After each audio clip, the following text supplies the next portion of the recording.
कहानी की शुरुआत एक बीहड़ पीछा दौड़ के साथ होती है। विलियम के नेतृत्व में एक लुटेरों का समूह, जिसमें उसका साथी भी शामिल है, जोरों जोर से घोड़े दौड़ाता है, पीछा करते हुए कट्टर सैनिक। ये लुटेरे एक कारवां से कीमती माल चुराकर भागे हुए हैं और सेना उसे वापस लेने के लिए कटी कटी बैठी है। बच निकलने के लिए रात होते ही लुटेरे एक गहरी गुफा में जहर से ढस जाते हैं। गुफे के अंदर वे चोरी किए हुए संदूक खोलते हैं कि आखिर किस खतरे में उन्होंने अपनी जान लगाई। उनमें से उन्हें एक अजीब मैकेनिकल सा पत्थर मिलता है, लगभग चुंबक जैसा व्यवहार करने वाला। विलियम के साथी ने अपना असल मकसद बता दिया होता है। काला पाउडर एक मायावी पदार्थ जो हवा को आग में बदल देता है, लूट और छापेमारी के लिए परफेक्ट। उनकी सोची समझी योजना वहां तक ही सीमित रहती है, क्योंकि एक शख्स छांव से निकल आता है। यह अनजान व्यक्ति मानवीय गति से परे चलता है, पलक झपकते ही 3 लुटेरे मार देता है। विलियम और इसके साथी देखने लगते हैं, कांपते हुए। विलियम सोचता है कि अब बारी उन्हीं की है। वह पलटता है और अपनी तलवार के एक वार से उस अजनबी का हाथ काट देता है। घायल आदमी फिसलकर खाई में जा गिरता है। विलियम कटे हुए हाथ को उठाकर रख लेता है, निश्चित होने की ठानी कि यह तेज रफ्तार वाला प्राणी कौन या क्या था। गुफे से बाहर निकलते ही दुनिया सर्द और सन्नाटे में डूबी मिलती है। वे सवार होकर आगे बढ़ते हैं, चेहरों पर थकान मगर आंखों में बेचैनी सी छाह। वे मानते हैं कि काला पाउडर उनकी तकदीर बदल सकता है, पर उनकी उड़ान जो ही शुरू हुई, सैनिक फिर से उनके निशाने पर आ जाते हैं। उनके बाणों की नुकीली चमक धूप में टिमटिमा रही है और उनके इरादे कठोर हैं। धूल के गहरे बादल पीछे उठते हुए विलियम और उसका साथी भारी गति से भागते हुए वहां तक पहुंच जाते हैं जहां झात दुनिया का किनारा मानो समाप्त हो। The great wall of China के विशाल अडिग हिस्से के सामने दीवार पर सैनिक पंक्तिबद्ध हैं। उनकी कवचें धूप में चमक रही हैं, तार तने हुए धनुष तैयार हैं। जब आकाश तीरों की बारिश से काला हो जाता है, तो दोनों के पास हथियार डालने के सिवा कोई रास्ता नहीं बचता। उन्हें दबोचकर जनरल और उसकी कमानदारों, जिसमें सटीक और ठंडी कमांडर लिन भी शामिल है, के सम्मुख खड़ा किया जाता है। जनरल तुरंत ही विलियम के बैग में रखा कटा हुआ हाथ देख लेता है। यह तुमने कहाँ से पाया? वह पूछता है। विलियम समझाता है, उसने हम पर हमला किया, मैंने उसका हाथ काट दिया और लाया ताकि आप बता सकें वह कौन था।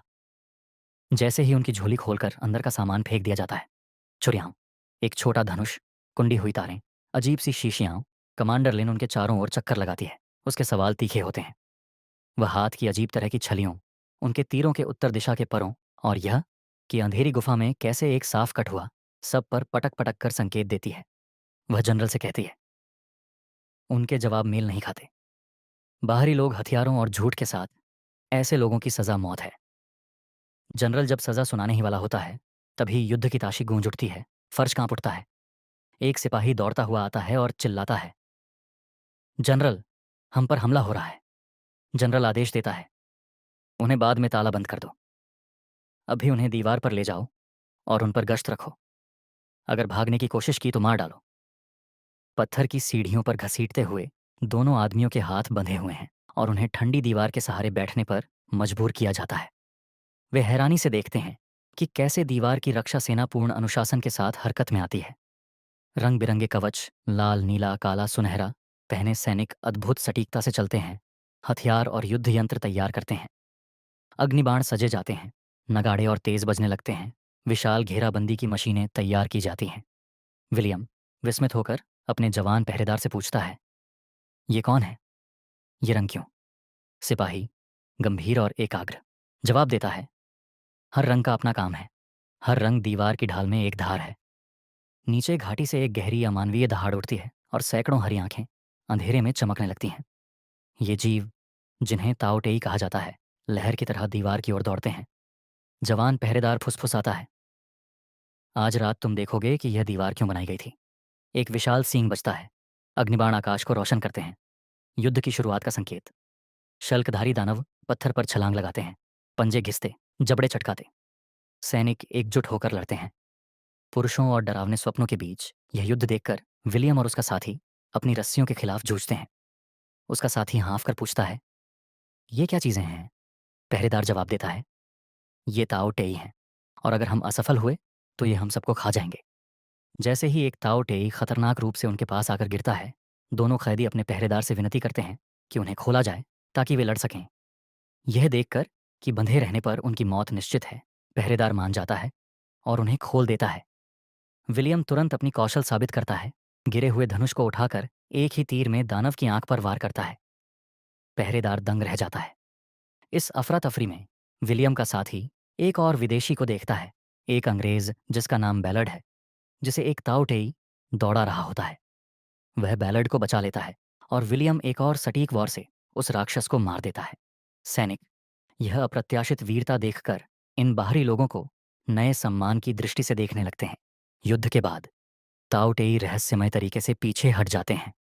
विलियम और उसके साथी के साथ कैदियों की तरह नहीं, बल्कि सम्मानित मेहमानों की तरह व्यवहार किया जाता है। उन्हें स्नान, साफ वस्त्र दिए जाते हैं और भव्य हॉल में भोज के लिए आमंत्रित किया जाता है। जनरल उनकी प्रशंसा करता है। तुमने बहादुरी से लड़ा, चाहे बाहरी हो या नहीं। आज रात तुमने हमारे साथ ताओ टेई के खिलाफ खड़े होकर लड़ाई की, इसके लिए तुम्हारा सम्मान है। एक कमांडर विलियम के पुराने धनुष को चुनौती देता है, ये कहते हुए कि उनके हथियार श्रेष्ठ हैं। इसके जवाब में विलियम का साथी हवा में एक प्याला उछालता है। विलियम बिना सीधे देखे लगातार 2 तीर चलाता है। पहला प्याले के किनारे पर लगता है और दूसरा उसे लकड़ी के खंभे से जड़ देता है। हॉल तालियों और नए सम्मान से गूंज उठता है। भोज के दौरान कमांडर लिन विलियम का सामना करती है और उसके मकसद पर सवाल उठाती है। भाड़े के सैनिक सम्मान के लिए रेगिस्तान नहीं पार करते, तुम सच में यहाँ क्यों हो? विलियम मानता है कि उसने राजाओं, सोने और भोजन के लिए लड़ाई की है, लेकिन कभी उस एकता और विश्वास के लिए नहीं जो वह दीवार के रक्षकों में देखता है।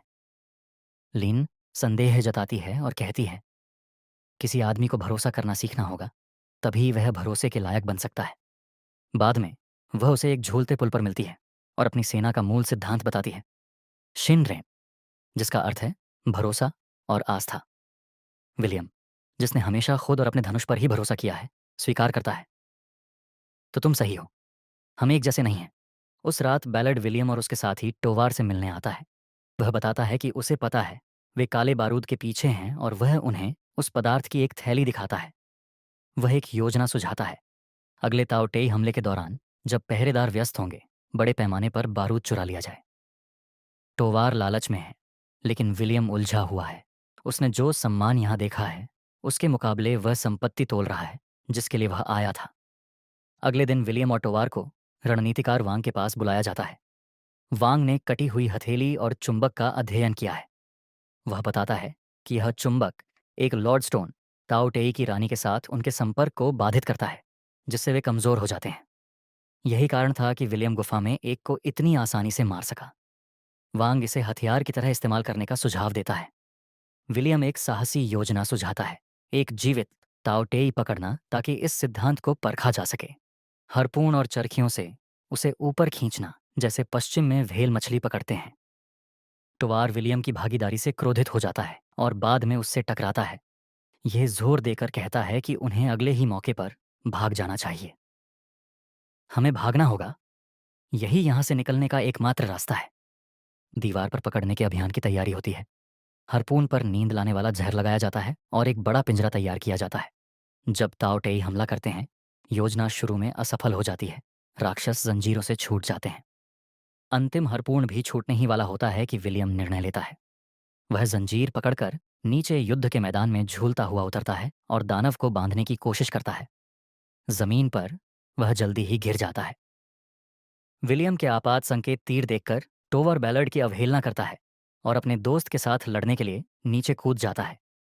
दोनों मिलकर मोर्चा संभालते हैं, लेकिन हालात निराशाजनक हो जाते हैं। लीन उनका संकेत देखकर काले बारूद के हथियार इस्तेमाल करने का आदेश देती है। विस्फोट ताओ टेई की पंक्तियों को चीर देते हैं और एक बचाव दल विलियम और टोवार को खींचकर सुरक्षित ले जाता है। दीवार के अंदर पकड़ा गया ताओ टेई अपने पिंजरे में दिखाया जाता है। जब वह जागकर सलाखों पर हमला करता है, वांग चुंबक लेकर आगे बढ़ता है। दानव तुरंत रुक जाता है और शांत हो जाता है।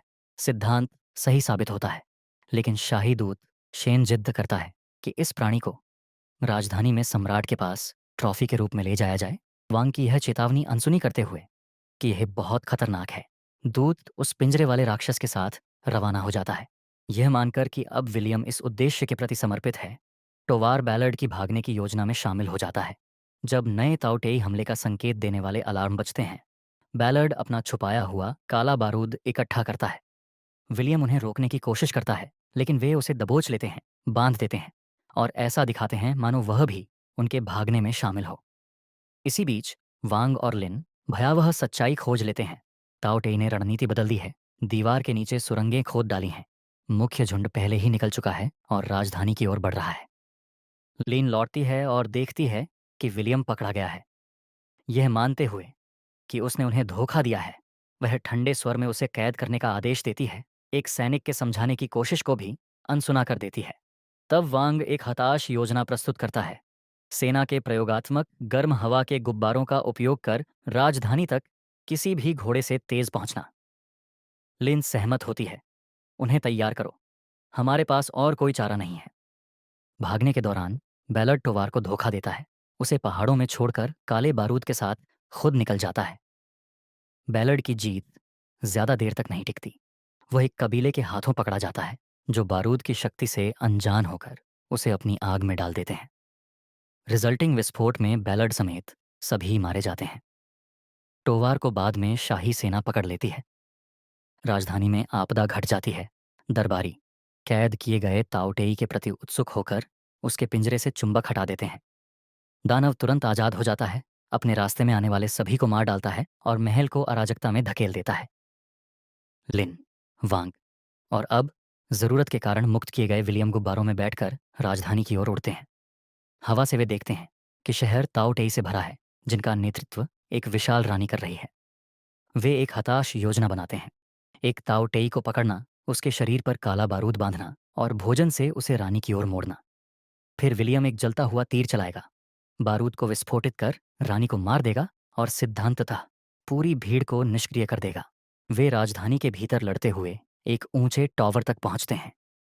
जब ताओ टेई उन्हें घेर लेते हैं, वांग खुद को बलिदान करता है। राक्षसों को रोककर लिन और विलियम को ऊपर चढ़ने का समय देता है। सबसे ऊपर पहुंचकर वे अपनी योजना को क्रियान्वित होते देखते हैं। बारूद से लदा ताओ टेई रानी तक पहुंच जाता है, लेकिन विलियम का पहला जलता हुआ तीर एक गार्ड रोक देता है। क्रोधित होकर रानी अपनी पूरी भीड़ को टॉवर पर हमला करने का आदेश देती है। हजारों ताओटेई उनके ऊपर चढ़ते हैं। लेन और विलियम सबसे ऊंचे बिंदु पर पीछे हटते हैं। उनके पास एक चुंबक और एक अग्नितीर ही बचा है। लेन चुंबक फेंकती है, जिससे रानी के गार्ड निष्क्रिय हो जाते हैं और विलियम अपना आखिरी तीर चलाता है। तीर निशाने पर लगता है और रानी एक विशाल विस्फोट में नष्ट हो जाती है। जैसे ही रानी मरती है, शहर भर के हर ताओटेई बीच में ही रुक जाते हैं। उनका संबंध टूट जाता है। राजधानी बच जाती है। घटना के बाद लोग विलियम को नायक के रूप में सम्मानित करते हैं। लिन उसे पुरस्कार स्वरूप काले बारूद का रहस्य देती है, लेकिन वह मना कर देता है।